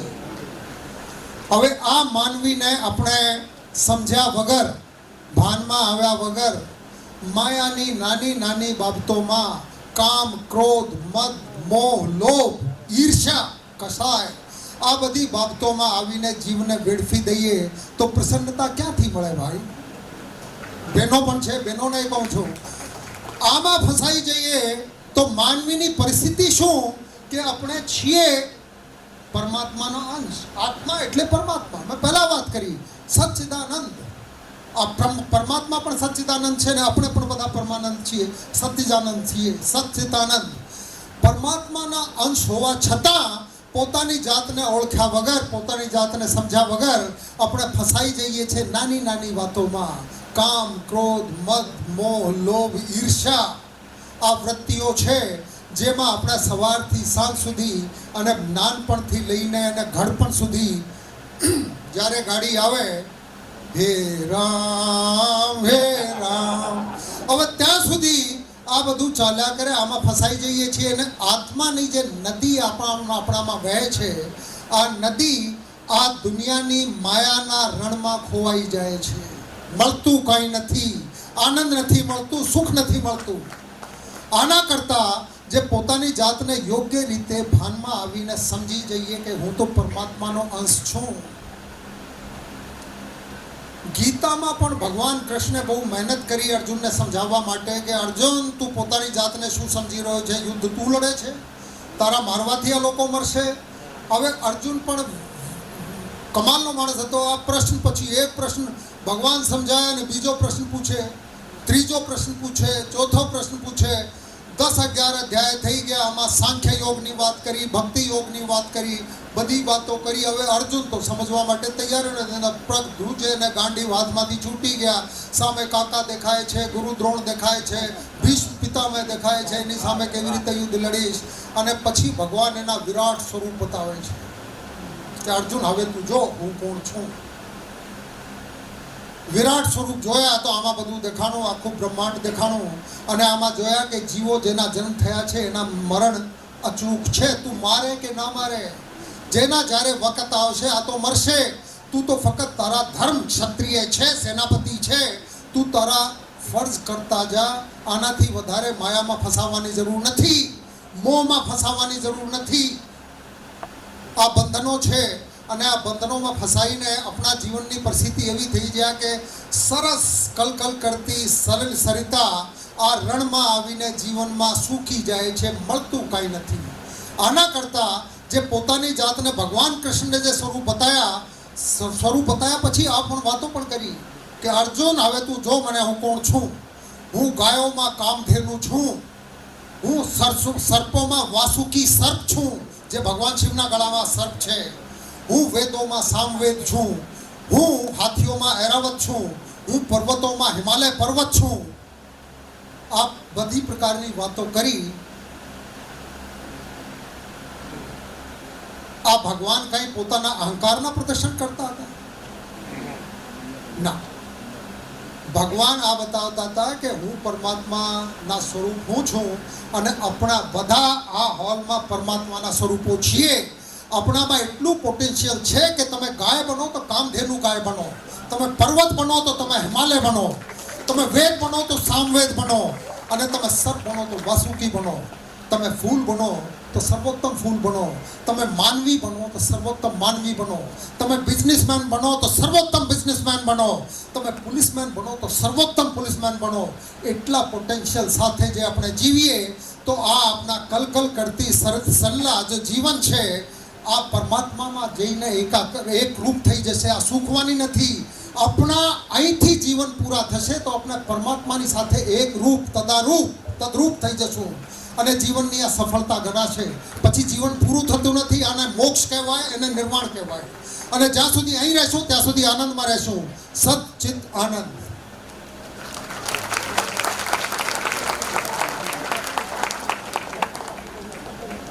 હવે એને સરળ ભાષામાં તો ગીતાની ભાષા હતી. ગીતાની ભાષા સમજવી અઘરી છે કેમ કે ભારત સિવાય બીજી કોઈ જગ્યાએ ગીતાના સંદેશ અપાણા નથી અને આપણે બધું કરીએ છીએ ને શ્લોક કરીએ છીએ ને ગીતાના હજારો વખત પાઠ કરીએ છીએ પણ કર્મ નથી કરતા. કર્મને ઊંચા અને નીચા માનીએ છીએ. આ સફાઈ કામદાર છે, આ નાનો, આ કામ કરે છે, આ મોટો, આ હોદ્દા ઉપર છે, આ મોટો. કર્મ પ્રવૃત્તિ, તમે કર્મશીલ રહો અને આ કર્મ તમારો જીવન છે, તમને આનંદ આપશે.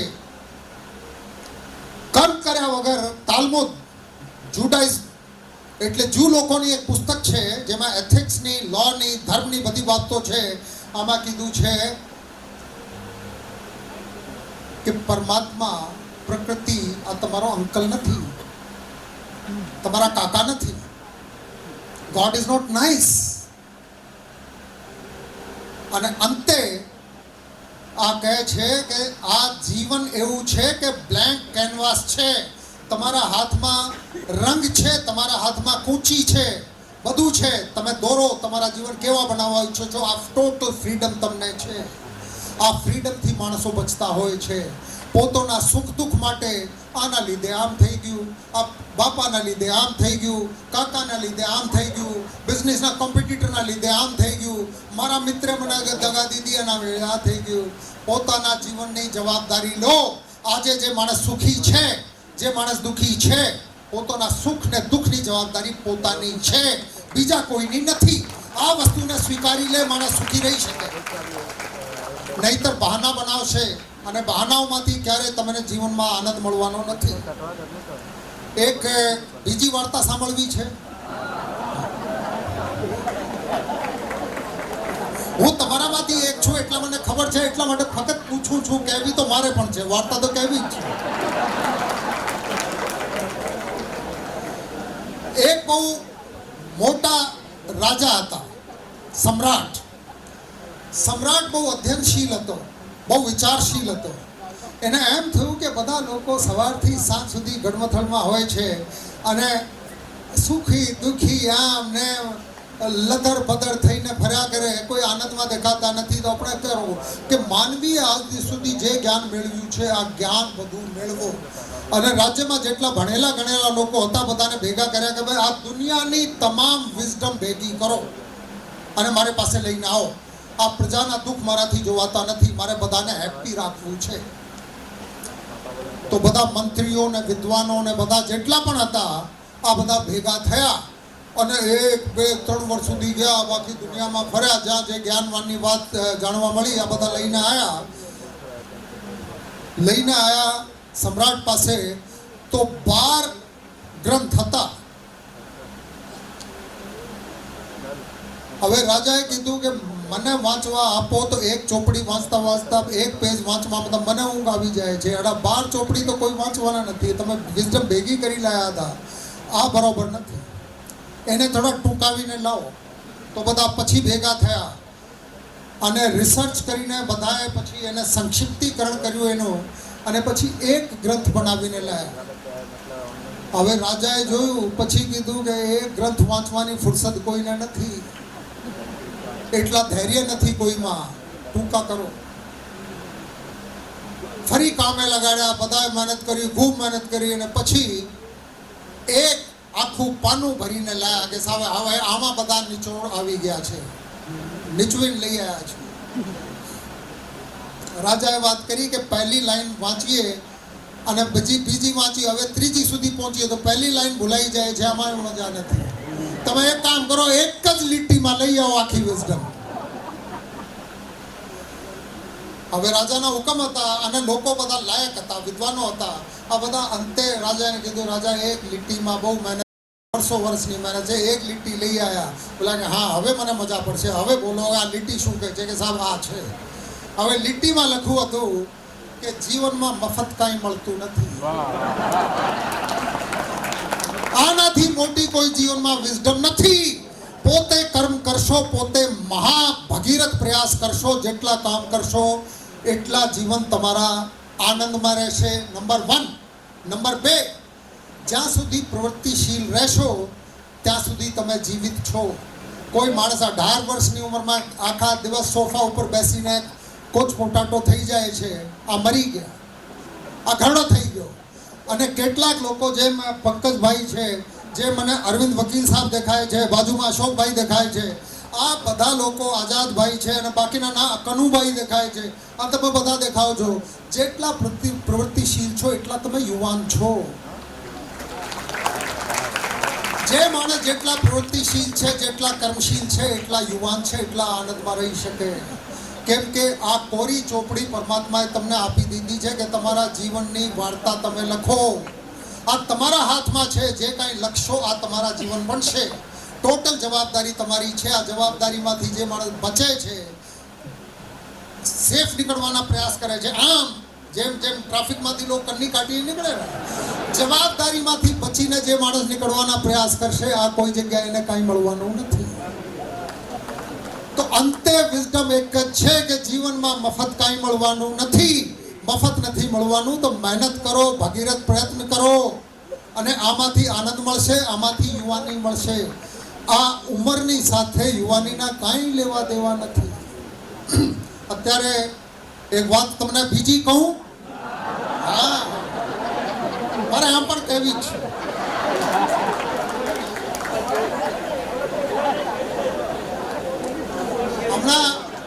હમણાં થોડા દિવસ પહેલા હું સાંભળતો હતો ને બે ભાઈઓ વાત કરતા હતા આ કે યાર 40 પછી તો કોઈ મજા નથી.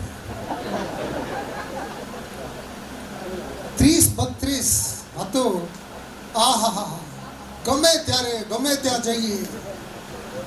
અને 20-22 ના હતા તો જીવનમાં બહાર હતી. 20-22 સુધી તો બહાર હતી. આહા કેવી મજા, કેવી મજા. હવે 45 થઈ જશે તો ખબર નહીં શું થશે. હવે આ બે ભાઈઓ પછી મને ખબર પડી આ ઉંમરની વાત નહોતા કરતા, ટેમ્પરેચરની વાત કરતા હતા.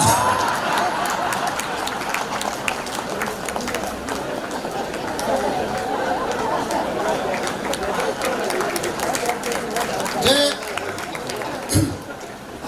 ટેમ્પરેચરના લીધે કાંઈ થઈ શકે હું દાવા સાથે કહું છું. અને અહીં બેસેલા ઘણા બધાને હું બહુ નજીકથી ઓળખું છું, સમજું છું. ઉંમરના અને આનંદના કાંઈ લેવા દેવા નથી.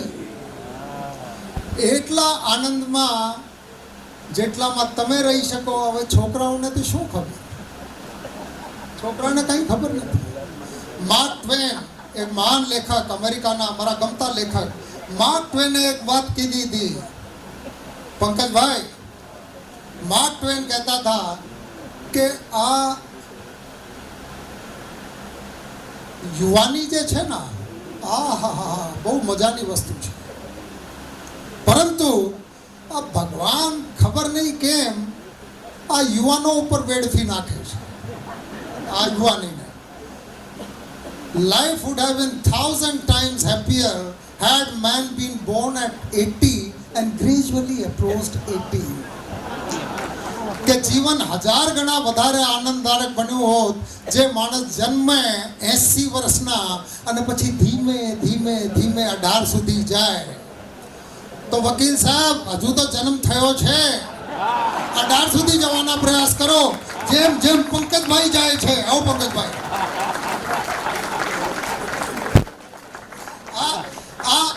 આ પંકજભાઈ જ્યારે જે રણછોડ કહે ને તો એને હળવાશથી નહીં લેતા.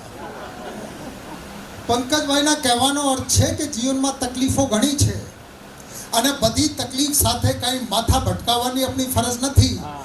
જ્યાં આનંદ હોય ત્યાં જવાનું અને બહુ મોટી તકલીફ હોય, દિવાલ ઊભી થઈ ગઈ તો એની સાથે માથા ભટકાવવાની જગ્યાએ બાજુમાંથી નીકળે. જય રણછોડ, નીકળી જાઓ બાજુમાંથી, પણ આનંદ કરો.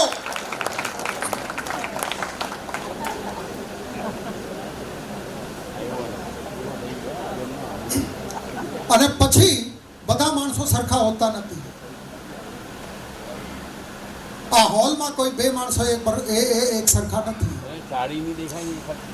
કેટલા મિત્રો બાજુમાં બેઠા છે, કેટલી બેનપણીઓ બાજુમાં બેઠી છે. તમે એકબીજાને કમ્પેર કરીને જુઓ, તમારામાં એક પણ વસ્તુ કોમન ના હોય. કેમ કે એક શેર છે, ચમન में इखलाते रंगो बू से बात बनती है.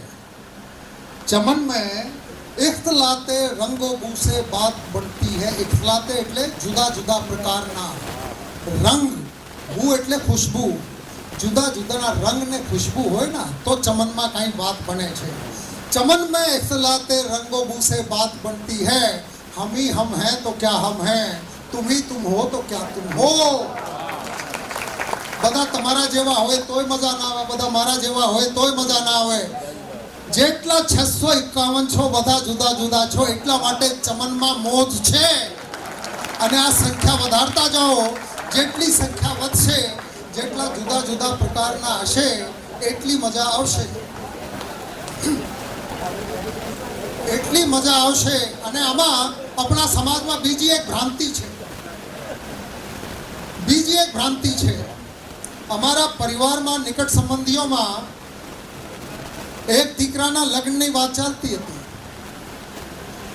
અને પછી જન્મકુંડલી મળવાની વાત ચાલતી હતી અને મળે જ નહીં, મળે નહીં. પછી એક દિવસે એક સગા ઓળખીતા આવ્યા, બોલા ભાઈ તમારા દીકરાને મારી દીકરીને આયા, એના તો બધા કેટલા ગ્રહો હોય છે? 36 32 કે બધા ગ્રહો મળી ગયા. તો છોકરાના બાપાએ કીધું કે ભાઈ તો લગ્ન નહીં થાય, કેમ કે અમારા વાળાને અમે ઓળખીએ છીએ, આ ગ્રહ લઈને આ કેવા છે એવા બીજા ગ્રહ મારે નથી લાવવાના.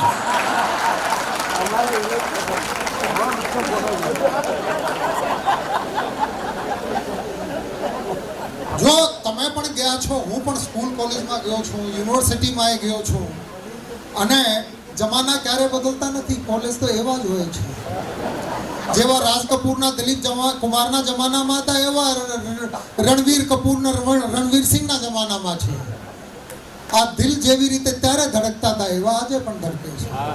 અને આમાં મુશ્કેલી ત્યારે થાય જ્યારે ક્લાસ ભરવા માટે જાઓ અને કોઈ છોકરા અને છોકરી મળે, હા આ તો મારા જેવા છે, આ તો મારા જેવી છે, અને પછી બંનેની ફ્રેન્ડશિપ થાય. ક્યારે ક્યારે મળે, ક્યારે ક્યારે સુરત તો થોડા પહેલાંથી થોડા ફોરવર્ડ સિટી છે, ફિલ્મ જોવા માટે પણ જાય, પણ દિવસે 1-2-3 કલાક માટે મળે, હા તદ્દન મારા જેવા છે, તદ્દન મારા જેવી છે. અને પછી દુર્ભાગ્યવશ જે બંનેના લગ્ન થઈ જાય તો થોડા દિવસમાં ખબર પડી જાય કે આ ગધેડો તો તદ્દન મારા જેવો જ છે. કેમ કે જે પહેલા ગમતું હતું મારા જેવા હોવાનું, થોડો માણસ પોતાના જેવા બીજા માણસને સહન કરી શકે જ નહીં. કેમ કે પોતાની જાતને આ એટલી સારી રીતે ઓળખે છે, એને પોતાની બધી ખામીઓની ખબર છે, પોતાની જે કેરેક્ટરિસ્ટિક છે આના લીધે શું શું ઉપાધિઓ ઊભી થાય છે જીવનમાં આ બધી ખબર પડે છે. હવે બીજા એવા આવી જાય તો એને સહન કરી જ ના શકે. એટલા માટે છોકરાઓને અને પોતરા પોત્રીઓના લગ્ન ગોતતા હોય ને તો થોડા જુદા જુદા પ્રકારના ગોતશો તો એટ્રેક્શન રહેશે. સરખા પોલ તો આમ પણ રિપેલ કરે છે, નોર્થ પોલ ને નોર્થ પોલ ક્યારે ખેંચતા નથી. નોર્થ ને સાઉથ પોલ ને નજીક લાવશો તો થોડા કદાચ વાત બનશે.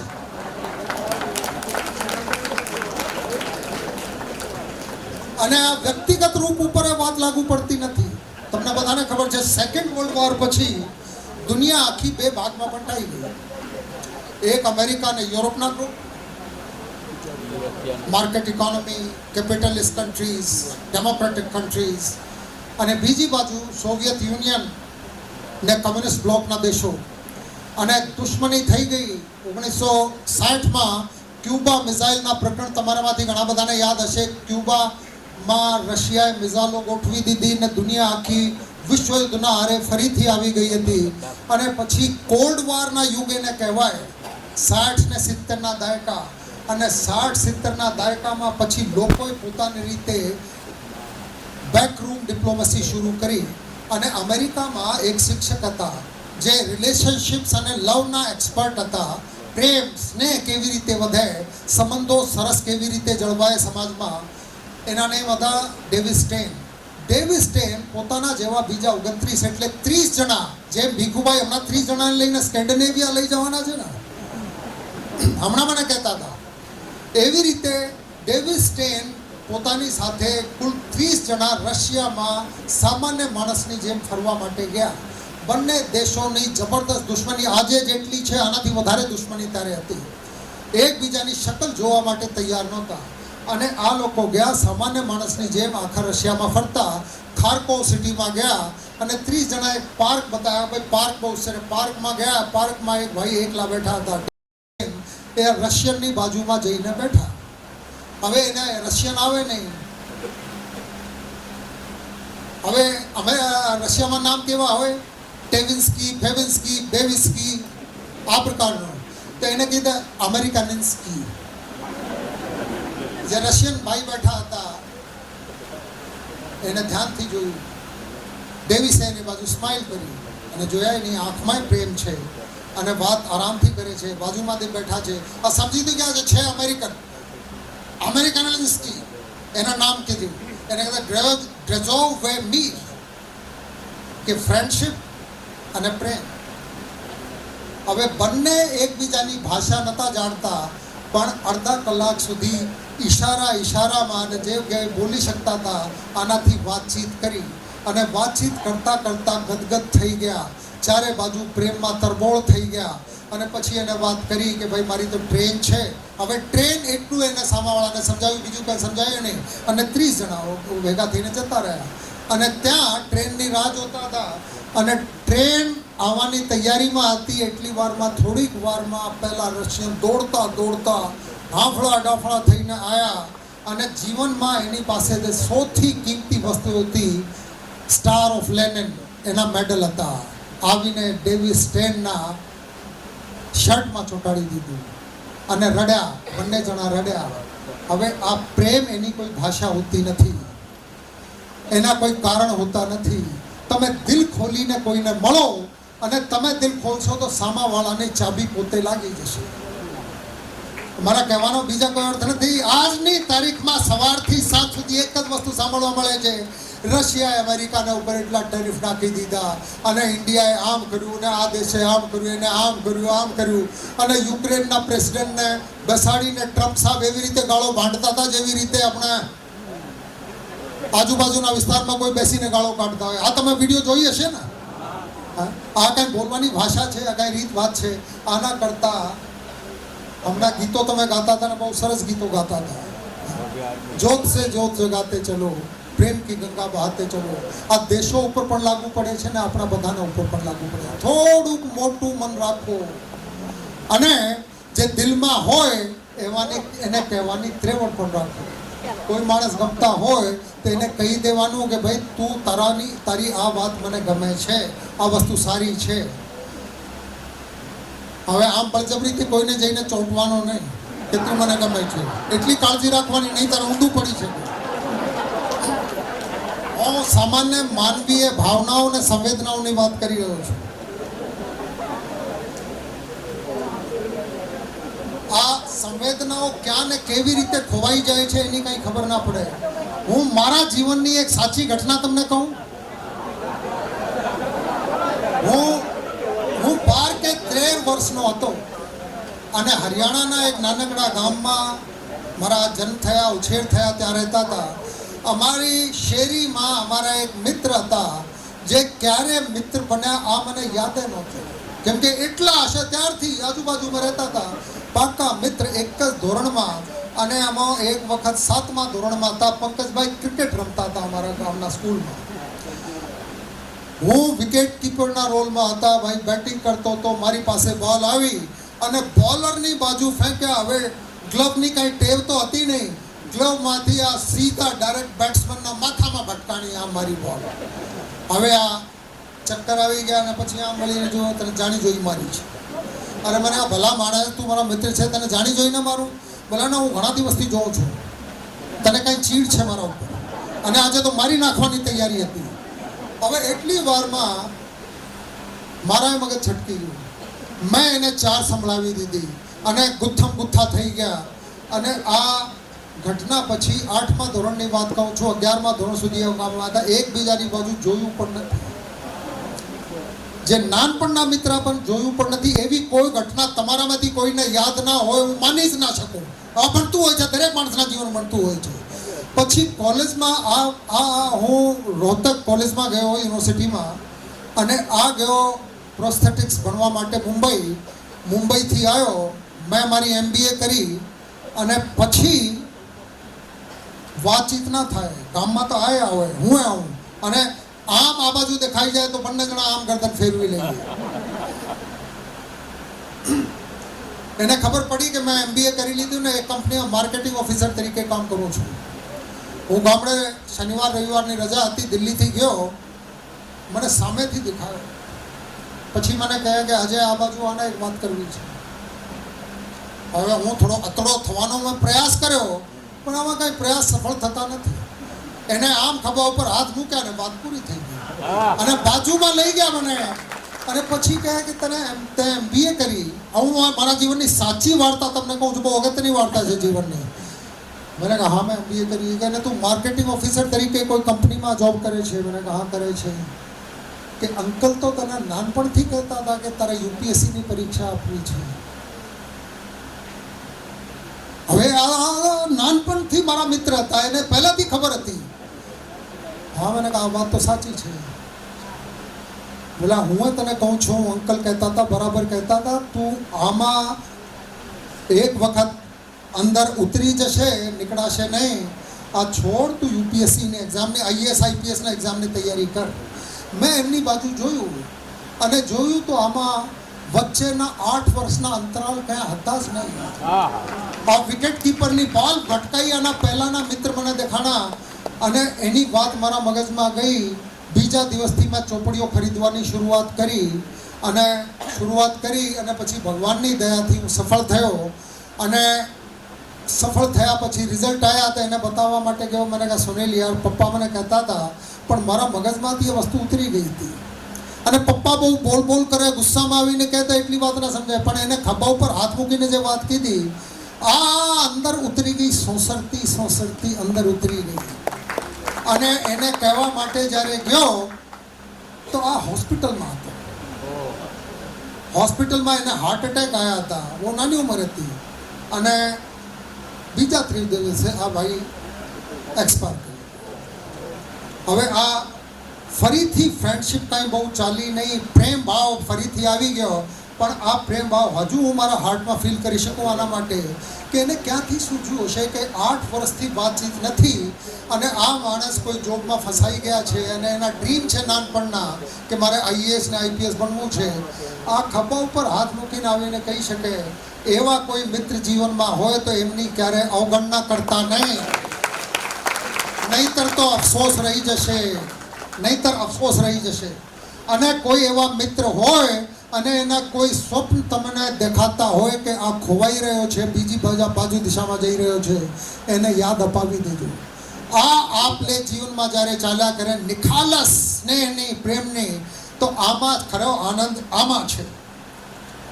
જે મોટી વાતો મારે કરવી હતી, આમ તો ટાઈમ પણ થઈ ગયો રસુભાઈ, ટાઈમ થઈ ગયો. હવે રસુભાઈ કહે છે બધાને ગમે છે, હવે ના ગમતા હોય તો સુરતના લોકો એટલા પ્રેમાળ છે, કોઈ કહેશે પણ નહીં. આ મને ખબર છે.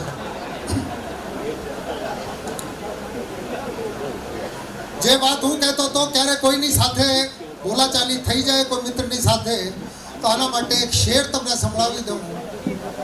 दुश्मनी में भी दोस्ती का सिलसिला रहने दिया, दोस्ती में भी दुश्मनी में भी दोस्ती का सिलसिला रहने दिया, उसके सारे खत जलाए पर पता रहने दिया. ચિઠ્ઠીઓ સળગાવી દેજો પણ જે ચિઠ્ઠીમાં એના એડ્રેસ જે કવર ઉપર છે એ નહીં સળગાવતા, ગમે ત્યારે પહોંચી શકાય. આ યાદ રાખજો, આ વસ્તુ અગત્યની છે. તમે એટલી બધી સાંજે અને જમ્યા પછી સાંભળવું બહુ અઘરું હોય છે, પણ જીવનમાં અપરિમિત સંભાવનાઓ છે આનંદની. પોટેન્શિયલ આપણામાં ભગવાન જેટલું છે અને જીવનમાં આનંદની કોઈ સીમા નથી. એને રિયલાઇઝ કરવું હોય તો થોડા મન મોટા રાખો, વિચારો મોટા રાખો. ગુમનામ સે સિતારે કી મુझको નહીં તલાશ. નાના મોટા તારલા માટેની ઝંખના નથી. ગુમનામ સે સિતારે કી મુझको નહીં તલાશ, मैं मुनफरिद हूँ तो मुझे आफताब दे. सूरज मांगो, जीवन पासेથી सूरज मांगो, आनंद મળશે. નાની નાની વસ્તુઓની પાછળ દોડવાના કોઈ અર્થ નથી. નાની વસ્તુ માંગશો તો પહેલા કાકા જેવું થશે. 2 ઘોડાથી તમે 200 હોર્સ પાવરની ગાડી હાંકતા નહીં. આ મુખ્ય ઉદ્દેશ્ય છે આજે આવીને તમારી સાથે વાત કરવાનો કે જીવનમાં આનંદની, હેપીનેસની અનલિમિટેડ સ્કોપ છે. હોશમાં આવો, પોતાની જાતને સમજો અને આ સમજો કે તમે સચ્ચિત આનંદ છો. અને પછી તમે જુઓ કે પરમાત્મા જેટલી બધી સંભાવનાઓ, બધી તાકાત, બધી કેપેબિલિટી, બધી કેપેસિટી તમારા અંદરથી તમને દેખાશે. किसी दिन जिंदगी में करिश्मा क्यों नहीं होता, किसी दिन जिंदगानी में करिश्मा क्यों नहीं होता, मैं हर दिन जाग तो जाता हूं क्यों नहीं होता. જાગીએ. તમે જાગશો તો ખબર પડશે કે આ જીવનથી વધારે સુંદર કંઈ હોઈ ના શકે. નાની નાની વસ્તુઓમાં અટવાવાની જરૂર નથી. તમે રાસ્તા કાઢતા શીખો, મિત્રોની સાથે આનંદ કરતા શીખો. તમને તો બધાને આવડે જ છે. તમારા પાસેથી શીખવા માટે હું આવું છું ક્યારેક ક્યારેક. Wish you all the very very best. એટલા પ્રેમથી જમ્યા પછી મેં તમને સાંભળ્યા ફક્ત સુરતમાં જ શક્ય બને. ખૂબ ખૂબ આભાર. જય હિન્દ, જય ભારત, જય સુરત, જય જય ગરવી ગુજરાત.